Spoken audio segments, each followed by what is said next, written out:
Você já percebeu que, por mais que limpe a sua casa, a bagunça sempre volta? É como uma praga invisível. Você muda as coisas de lugar, promete a si mesma que desta vez vai se organizar. E uma semana depois, novamente os papéis, os recipientes vazios e os objetos sem sentido ocupam seu lugar. E o pior de tudo, você se acostuma.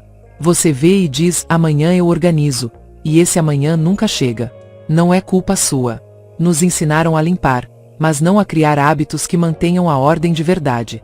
Por isso hoje eu trago 9 hábitos japoneses, estranhos, pouco conhecidos e que provavelmente você nunca aplicou em sua casa, mas que podem mudar completamente a maneira como você vive e se relaciona com seu lar. Os japoneses acreditam que não se trata de organizar as coisas quando elas se desorganizam, mas sim de criar um ambiente onde a desordem não tenha permissão para entrar. E isso se faz com hábitos diários. Mas não os típicos de arrume sua cama ou lave a louça. Aqui vamos aos verdadeiros hábitos que mantêm impecáveis aqueles lares minimalistas e tranquilos que tanto admiramos. Primeiro, elimine os objetos órfãos. Em muitas casas, sem perceber, convivemos com o que no Japão chamam de objetos órfãos. São aquelas coisas pequenas, aparentemente insignificantes, mas que aos poucos vão invadindo gavetas, cantos e superfícies.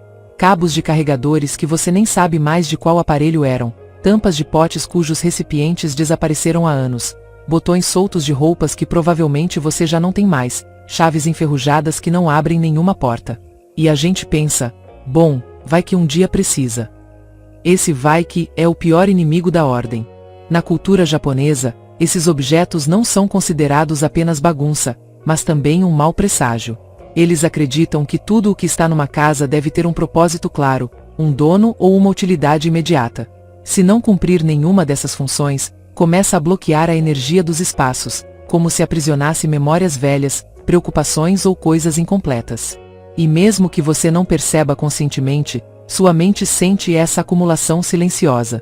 Quando você tem uma gaveta cheia de cabos desconhecidos, toda vez que a abre recebe um pequeno impacto mental. Confusão, estresse e desmotivação.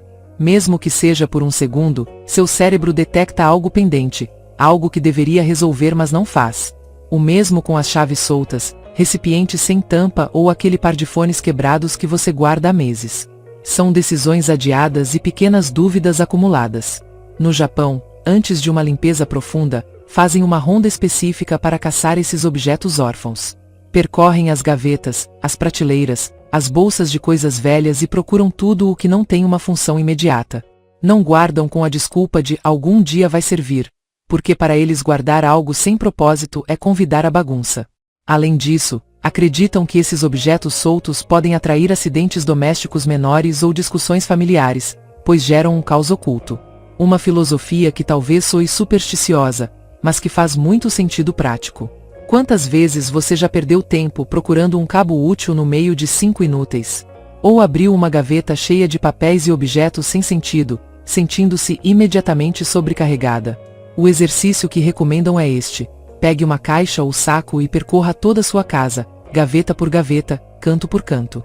Cada coisa que você não souber para que serve, a quem pertence ou que não possa usar em menos de 30 dias, deixe aí.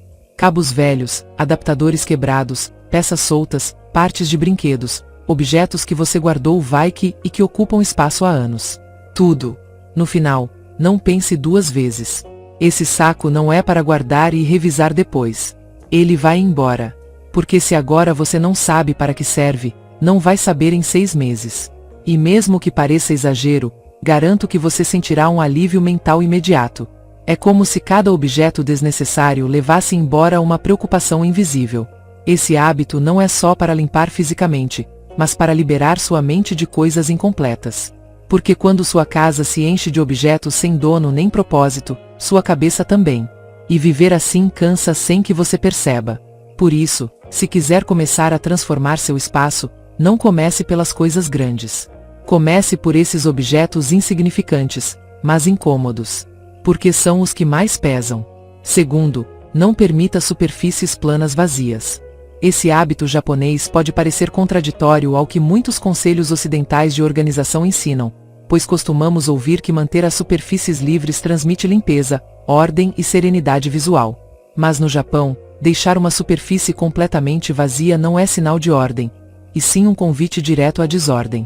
Eles têm uma filosofia muito clara: uma superfície plana vazia atrai objetos sem permissão. É automático.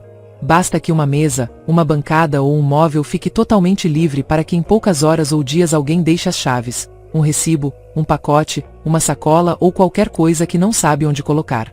E esse pequeno ato de deixo aqui só um momento se multiplica.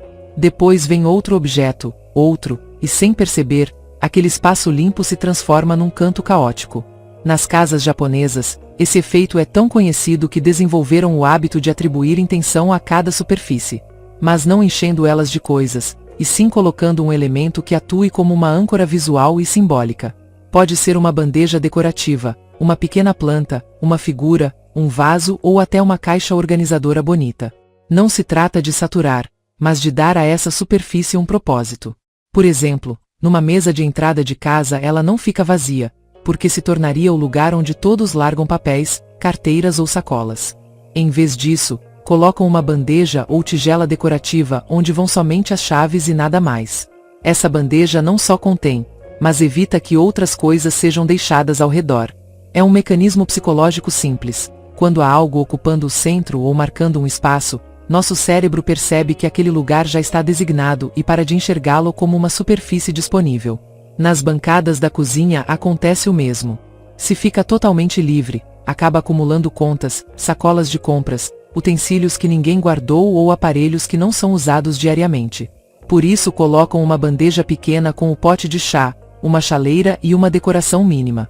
Isso mantém a bancada organizada, mas com sentido. E evita que objetos cheguem sem controle. Mesmo nos quartos eles praticam isso. Sobre as comodas ou mesas de cabeceira, em vez de deixá-las completamente vazias, colocam uma caixa decorativa ou uma bandeja onde vão exclusivamente relógios, joias ou o controle remoto. Nada mais. O simples fato de haver esse objeto intencional bloqueia o impulso de deixar papéis, recibos, moedas ou qualquer coisa que encontramos nos bolsos. A chave desse hábito não é encher por encher, mas sim atribuir uma função e um limite claro a cada superfície. Porque quando tudo tem seu espaço definido, as coisas não se amontoam. E quando o espaço fica disponível sem propósito, se torna terreno fértil para o caos. Os japoneses também têm um termo para esse fenômeno, ma, que não se refere apenas ao espaço vazio, mas ao espaço intencional. Não é deixar vazio por deixar, mas deixar um espaço que respira, que se equilibra com o objeto que o habita. Por isso, suas casas nunca parecem nem abarrotadas nem desanimadas. Tudo está ali porque deve estar, e o que não tem razão para permanecer, não ocupa lugar. Ao aplicar isso em casa, você vai se surpreender com a mudança na dinâmica. Experimente deixar uma bandeja bonita na sua mesa de jantar com uma planta pequena ou uma vela, e verá como ninguém se sente tentado a deixar ali contas ou chaves. Coloque uma tigela na entrada só para as chaves. Ou uma caixa decorativa sobre sua comoda onde vão somente relógios e brincos. Esse pequeno hábito corta pela raiz o acúmulo de objetos sem sentido e mantém a ordem quase sem esforço. Porque não se trata de ficar organizando o dia inteiro, mas de evitar que a desordem tenha chance de aparecer. E eu te garanto que, quando você experimentar, vai perceber quantos espaços vazios em sua casa se transformaram, sem querer, em lixões visuais. Mudar isso muda sua percepção do lar e da sua própria ordem mental. Terceiro, faça o percurso da casa ao contrário antes de dormir. Esse hábito, embora simples, é profundamente transformador.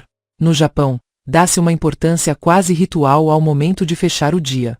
Não se trata apenas de apagar as luzes e ir dormir. É um ato consciente de devolver à casa seu equilíbrio antes que todos descansem. E aqui entra um hábito muito poderoso: fazer o percurso da casa ao contrário antes de dormir. Não é uma caminhada sem sentido, nem uma limpeza exaustiva de última hora. É um percurso intencional, desde seu quarto até a entrada principal, passando por cada espaço da casa. Nesse trajeto, você observa e recolhe tudo o que não pertence àquele lugar. Uma xícara esquecida na escrivaninha, uma almofada fora do lugar, um par de sapatos mal colocados, uma jaqueta pendurada na cadeira da sala de jantar, uma sacola vazia na cozinha, uma toalha jogada no banheiro, um brinquedo fora da caixa. Esses objetos são sinais silenciosos de desordem. E embora você não os veja como algo importante, seu cérebro registra. Quando você se deita numa casa desorganizada, sua mente fica conectada a esses pequenos pendentes visuais. É como tentar dormir com as pálpebras abertas em segundo plano. Você não percebe totalmente, mas no dia seguinte acorda mais cansada, mais irritada, mais desmotivada. Os japoneses acreditam que a desordem noturna contamina o descanso. Porque a casa não é só um espaço físico, é também um recipiente emocional. E se esse recipiente está cheio de pequenas coisas fora do lugar, você não consegue realmente deixar o dia para trás. Não consegue fechar o ciclo. Por isso, esse percurso antes de dormir não é mais uma tarefa doméstica. É quase um ritual de respeito ao seu lar. Você devolve a ordem para que ele possa devolver descanso a você. É um ato simbólico que diz: hoje acabou, tudo volta ao seu lugar, amanhã começamos limpos. Além disso, esse hábito tem um efeito acumulativo impressionante. Se todas as noites você fizer esse percurso de 5 ou 10 minutos, recolhendo o que não pertence, nunca mais terá que fazer grandes limpezas de desordem acumulada. Porque a desordem não terá mais chance de ficar. E isso também te dá algo valioso: controle. Você não vai mais acordar no dia seguinte sentindo que a casa te domina, que tem 1000 coisas para recolher. Pelo contrário, acorda em calma, numa casa que te sustenta. Muitas donas de casa vivem presas no ciclo de organizar durante o dia e perder o controle à noite. Porque quando todos terminam suas rotinas, a casa fica invadida por restos, roupas jogadas, pratos sujos, mochilas abertas, sapatos espalhados. E isso se normaliza. Vira paisagem. Mas se todas as noites você fizer esse percurso final, esse escaneamento consciente do seu lar, estará ensinando os outros, mesmo sem dizer nada, a respeitar o espaço compartilhado. Você pode até envolver as crianças ou seu parceiro. Cada um faz um mini percurso, recolhe 2 ou 3 coisas, e o efeito combinado é surpreendente. Não se trata de virar uma policial da ordem, mas de ser uma guardiã do descanso. Porque quando a casa está em equilíbrio antes de dormir, seu corpo e sua mente também estão. Esse hábito também tem um efeito emocional profundo. Ele te reconcilia com seu lar. Porque você deixa de vê-lo como uma carga constante de trabalho, e começa a vê-lo como um lugar que respira com você. Você o organiza não por obrigação, mas como um ato de encerramento. Como uma forma de dizer: obrigada por me sustentar hoje. Agora te deixo em paz para descansar. E no dia seguinte, quando você põe os pés no chão ao acordar, vai sentir a silêncio visual, a leveza. E isso muda todo o seu ânimo. Porque não há nada mais desgastante que começar o dia recolhendo o caos de ontem. Com esse hábito japonês, você quebra esse ciclo. Fecha bem o dia para começar o próximo com clareza, calma e com a sensação poderosa de que você está no comando da sua casa e da sua vida. Quarto, limpe as áreas que não se veem. Esse hábito japonês é provavelmente um dos mais subestimados e dos que mais impacto real tem em como você se sente dentro da sua casa, mesmo que você não perceba conscientemente. Limpar as áreas que não se veem não é só uma obsessão pela limpeza, é um ato de higiene emocional e mental. Os japoneses acreditam firmemente que aquilo que se acumula nos lugares escondidos do seu lar, mesmo que você não veja, continua afetando sua energia, seu estado de ânimo e a forma como você percebe seu entorno. Pense nesses espaços: as bordas superiores das portas, a parte de trás dos eletrodomésticos pequenos, os cantos das gavetas, a área atrás dos quadros, os rodapés, os cabos enrolados atrás da televisão. São cantinhos que você não vê diariamente, mas onde a poeira, a gordura, os fiapos e a bagunça se acumulam por meses, até anos. E embora não estejam no seu campo visual direto, sua mente os registra. É como quando você sabe que tem uma gaveta cheia de coisas bagunçadas e não quer abri-la porque isso te estressa. Esse incômodo permanece no seu inconsciente. A bagunça visível cansa, mas a escondida desgasta lentamente, porque, mesmo que você ache que não te afeta, na verdade, afeta. Os japoneses chamam esses espaços de zonas cegas de energia. Eles acreditam que ali fica estagnado não só a sujeira física, mas também aquilo que você não quer enfrentar. Decisões adiadas, problemas evitados, lembranças que prefere não revisar. E toda vez que você passa por esses lugares, mesmo que não os veja diretamente, seu corpo percebe uma carga ambiental. É sutil, mas se acumula. Por isso dizem que uma casa com sujeira oculta é uma casa onde a ansiedade habita em silêncio. Por isso, parte da rotina semanal ou mensal deles inclui limpar esses pontos que a maioria das pessoas esquece. Levantar os eletrodomésticos de cozinha e passar um pano úmido atrás. Limpar os interruptores de luz que todo mundo toca mas poucos limpam. passar um pano pela parte superior das molduras das portas e quadros, aspirar atrás da cama, e passar um espanador nos cantos altos onde se formam teias de aranha. E aqui há um ponto muito interessante. Eles não fazem isso para que fique visível, mas para que se sinta limpo. Eles sabem que, mesmo que seus olhos não vejam, seu corpo percebe. Há uma calma diferente numa casa onde os lugares escondidos são cuidados tanto quanto os visíveis. Além disso, limpar essas zonas é uma mensagem simbólica muito poderosa para seu subconsciente. Não deixo nada pendente, não escondo nada, tudo na minha vida está sob controle, até o que ninguém vê. E essa sensação se transfere para outras áreas da sua vida. Você fica mais organizada com suas finanças, mais atenta às suas emoções, mais consciente das suas relações. Porque a forma como você cuida da sua casa reflete e molda a forma como você cuida de si mesma. Faça o teste. Escolha um dia e dedique 20 minutos para limpar só as zonas invisíveis. Passe um pano úmido sobre as molduras das portas, limpe o pó atrás da televisão, cheque atrás do micro-ondas, levante as caixas que você tem debaixo da cama e limpe esse chão. Não precisa de uma jornada maratônica. Apenas 20 minutos para essas zonas cegas. Quando terminar, respire fundo e caminhe pela sua casa. Você vai notar uma leveza estranha, uma sensação de ordem profunda que você nem sabia que precisava. Porque quando você limpa o invisível, também despeja o ruído mental que vinha acumulando sem perceber. E isso, para os japoneses, é a verdadeira limpeza. Não aquela que brilha na superfície, mas aquela que alivia a alma. Quinto, o hábito do objeto quase quebrado. No Japão, existe uma filosofia muito clara e rigorosa sobre os objetos que usamos em casa, especialmente quando começam a mostrar sinais de desgaste ou dano.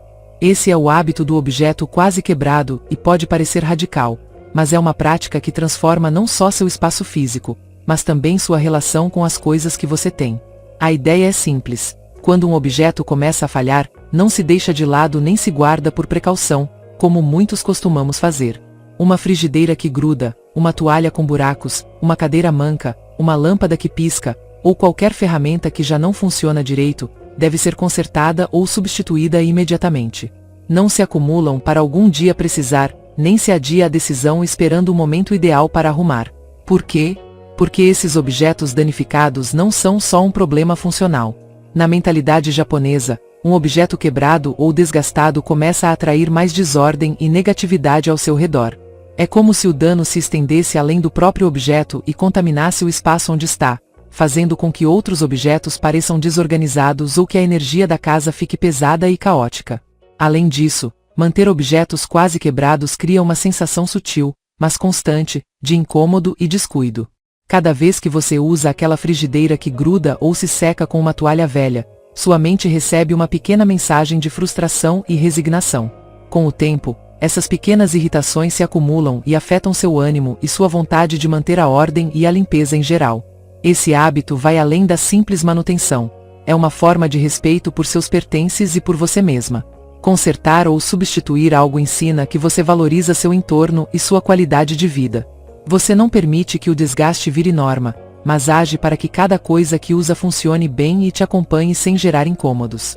Além disso, quando decide rápido o que fazer com um objeto quase quebrado, evita que se acumule uma pilha de coisas que já não servem, que só ocupam espaço e distraem sua atenção. Essa pilha de objetos danificados pode se tornar um foco invisível de estresse, porque, mesmo que você não use, sabe que eles estão ali, esperando um conserto que nunca chega. No Japão, consertar algo também tem um componente emocional, o conceito do kintsugi, que é reparar objetos com ouro, valorizando as imperfeições e ressaltando a história do objeto. Mas se algo não pode ser consertado ou o reparo é muito complicado, substitui-se sem culpa nem remorso. Não se permite que o apego às coisas quebradas vire uma corrente que limita a ordem e a harmonia no lar. Implementar esse hábito no seu dia a dia implica vigilância constante. Quando notar que algo começa a falhar, tome a decisão imediatamente. Não deixe para amanhã. Avalie se pode consertar rápido ou se é melhor substituir. E faça isso. Não permita que o imperfeito vire uma âncora para a desordem. Assim, sua casa estará sempre cheia de objetos funcionais, que trabalham para você e não contra você. E você se sentirá mais tranquila, porque cada cantinho refletirá cuidado, eficiência e um compromisso real com seu bem-estar. Esse hábito japonês não só melhora seu espaço, mas também cultiva em você uma atitude ativa, responsável e amorosa com tudo ao seu redor. Sexto, não guarde nada sem prazo limite. Esse hábito japonês é uma lição profunda sobre como lidar com o tempo e o espaço no seu lar, e sobretudo, como evitar que o acúmulo silencioso de objetos inúteis acabe por sufocar seu dia a dia. Não se trata só de organizar, mas de colocar um prazo claro para tudo que você decide guardar, para evitar que sua casa vire um museu do Vaiki que só acumula poeira, estresse e distração. Quando você guarda algo, seja uma peça de roupa que não usa mais mas talvez vá precisar, papéis antigos que não sabe se serão importantes ou manuais de aparelhos que você nem tem mais, está abrindo uma porta muito perigosa, a do armazenamento indefinido sem propósito. O problema não é ter coisas guardadas, mas não ter um compromisso real com elas. E isso gera dois efeitos negativos. Primeiro, ocupa um espaço físico que você poderia usar para o que realmente importa. Segundo, ocupa um espaço mental porque seu subconsciente sabe que elas estão ali e criam ruído constante, uma sensação de pendente que você não consegue ignorar completamente. Os japoneses enfrentam isso com uma solução prática e poderosa. Cada objeto guardado deve ter um prazo para ser revisado ou descartado. Ao guardar algo, já colocam um lembrete, uma anotação ou um compromisso mental. Vou revisar isso em X meses, ou se não usar até tal data, descarto. E não é só um conselho, é uma regra inquebrável. Por que funciona tão bem? Porque obriga a decidir com clareza e responsabilidade o que você realmente precisa. Se em 6 meses, ou no tempo que você definir, aquele objeto não cumpriu sua função ou você nem sabe para que serve, a decisão fica clara: fora. Esse prazo é suficiente para testar se algo é necessário ou só estava acumulando poeira e ocupando espaço inútil. Esse hábito combate a procrastinação emocional e a indecisão, que são os maiores inimigos da ordem. Muitas vezes guardamos coisas na esperança vaga de um dia precisar, mas esse um dia raramente chega. O prazo impõe um senso de urgência que te obriga a encarar a realidade. Será que vale a pena manter isso?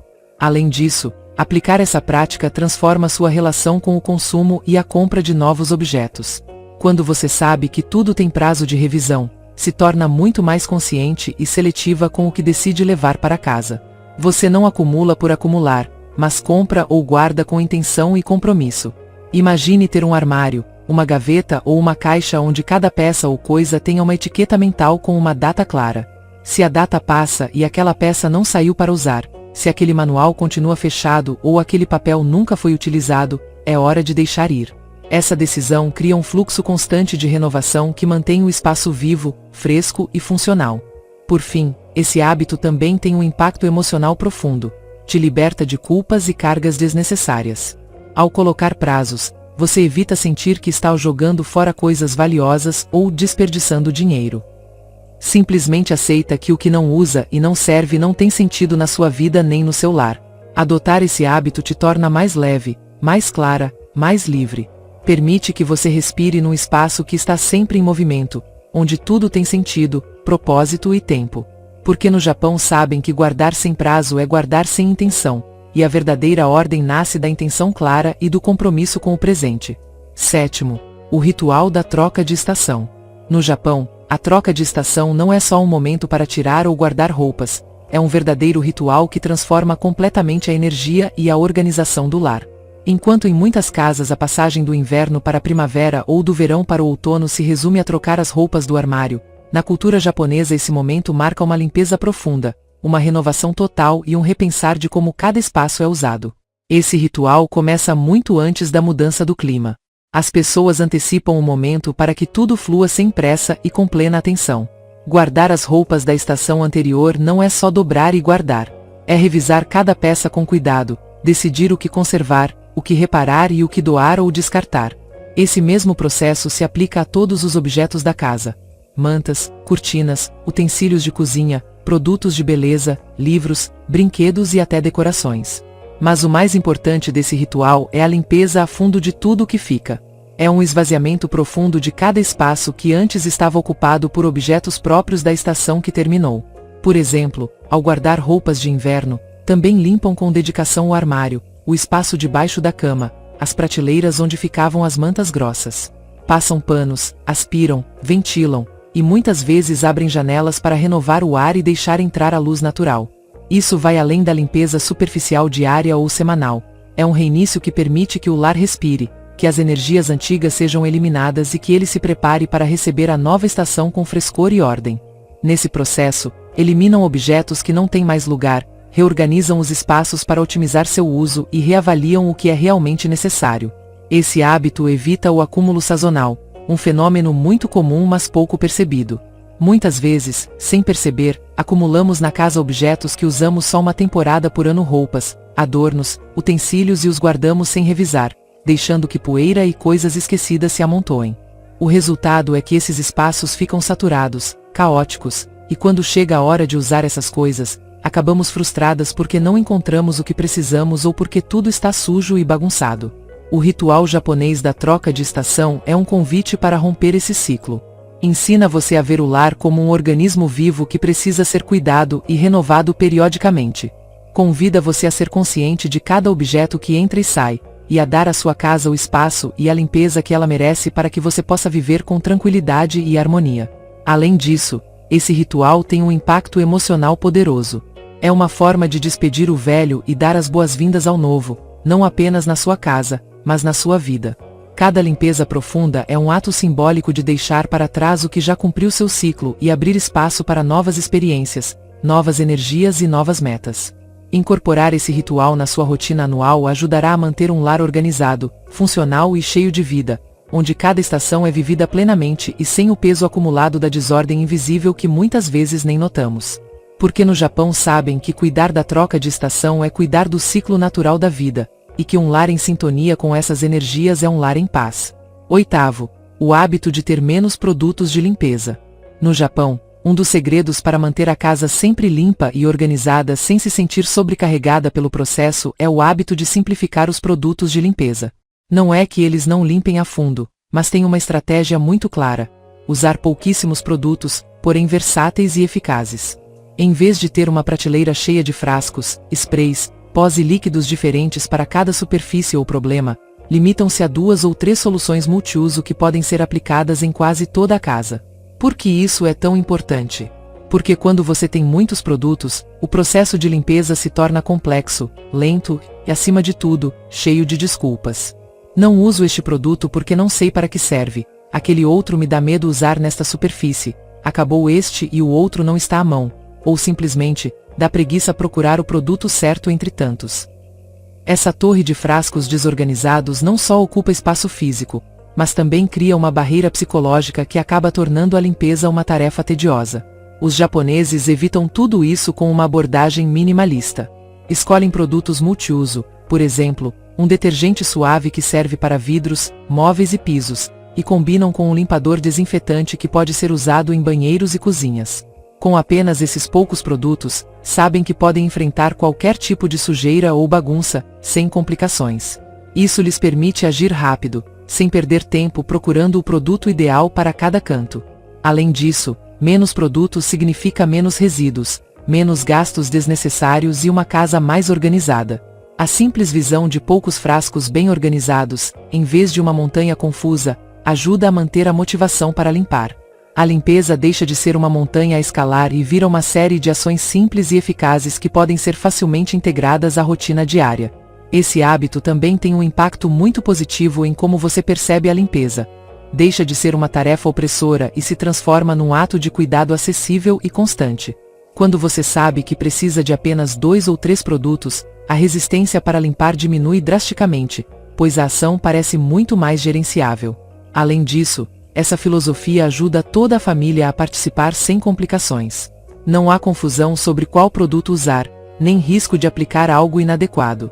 Isso torna a limpeza mais fácil para todos, até para as crianças ou para quem não tem experiência com tarefas domésticas. Se decidir adotar esse hábito, recomendo começar revisando os produtos que você tem agora. Elimine os que estão vencidos, os que nunca usa ou que complicam sua vida. Depois, escolha 2 ou 3 produtos multiuso de boa qualidade, que você goste e que te inspirem confiança. Organize-os num lugar visível e acessível e use-os para tudo. Você verá como, com essa simples ação, a limpeza fica mais rápida, menos estressante e muito mais eficaz.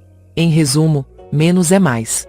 Menos produtos, menos complicações, menos desculpas e mais ordem e limpeza na sua casa. Um princípio japonês simples, mas com um enorme impacto no seu dia a dia e na harmonia do seu lar. E nono, a lei dos 60 segundos. A lei dos 60 segundos é um desses hábitos japoneses que parecem tão simples que quase ignoramos seu poder transformador. Mas se você aplicá-la com disciplina, pode mudar completamente a forma como mantém a ordem na sua casa e como gerencia seu dia a dia. Essa lei diz algo muito claro e direto: se uma tarefa leva menos de 60 segundos, não a adie, faça-a naquele momento. Não deixe para depois, não a ignore pensando que depois terá mais tempo ou que fará várias coisas juntas no final. A regra é fazer imediatamente. Pode parecer insignificante, mas essas pequenas ações se acumulam e acabam sendo a diferença entre uma casa organizada e uma saturada de pequenos desordens que crescem sem controle. Guardar os pratos depois de comer, pendurar a jaqueta que você deixou numa cadeira, fechar uma gaveta que ficou aberta, limpar uma mancha assim que a vê, recolher uma xícara vazia da mesa, dobrar uma peça de roupa que ficou espalhada, tudo isso, feito na hora, mantém o fluxo da ordem. Por que esse hábito é tão poderoso? Porque quebra a tendência natural de procrastinar e acumular pequenas tarefas que, juntas, formam uma montanha impossível de escalar. Quando você decide deixar para depois o que pode fazer em um minuto, começa a acumular tarefas invisíveis. São aquelas pequenas coisas que não parecem um problema quando vistas isoladamente, mas que, juntas, criam caos, estresse visual e sensação de descontrole. Além disso, ao fazer essas pequenas tarefas na hora, você fortalece um ciclo positivo. Vê que sua casa se mantém limpa e organizada sem esforço, sente-se mais satisfeita consigo mesma e com o espaço onde vive, e essa motivação te impulsiona a continuar cuidando do seu ambiente. Esse hábito também tem um efeito emocional poderoso. Quando você resolve essas pequenas tarefas imediatamente, evita a sensação de culpa ou sobrecarga que geralmente aparece quando a bagunça já está instalada. Em vez de sentir que tem uma casa para limpar, você sente que está num lar onde tudo se mantém em equilíbrio com gestos simples e constantes. Para aplicar com sucesso, é importante treinar sua atenção. Muitas vezes essas pequenas tarefas passam despercebidas porque estamos distraídas ou focadas em outras coisas. A chave é estar atenta a esses detalhes e responder imediatamente. Pode ser tão simples quanto fazer uma pausa mental e dizer: isso me toma menos de um minuto, faço agora. Também ajuda a ter um ambiente preparado para que essas ações sejam fáceis. Por exemplo, ter um lugar acessível para pendurar casacos, um espaço específico para pratos sujos, ou um pano à mão para limpar rapidamente uma mancha. Não subestime o poder desses 60 segundos diários. Multiplicados pelo número de pequenos gestos que você faz em um dia, se tornam horas de ordem e limpeza que você nunca terá que fazer de uma vez só ou sob pressão. Em resumo, a lei dos 60 segundos é um hábito japonês que rompe com a cultura de adiar e acumular. É um chamado para a ação imediata, para o cuidado diário e para manter o fluxo da ordem com pequenos gestos constantes. Implementá-lo vai te ajudar a transformar não só sua casa, mas também sua atitude em relação ao autocuidado e ao gerenciamento do tempo. Porque, no fim, a ordem não é um evento, mas uma soma de decisões conscientes feitas minuto a minuto. Se você aplicar pelo menos 3 desses hábitos esta semana, vai perceber como muda não só a ordem na sua casa, mas também na sua cabeça. Porque, no fim, uma casa bagunçada é uma mente cansada. E você não merece viver assim. Se quiser que eu faça um segundo vídeo com outros hábitos japoneses desconhecidos para organizar a casa, me diga nos comentários. Porque isso está apenas começando.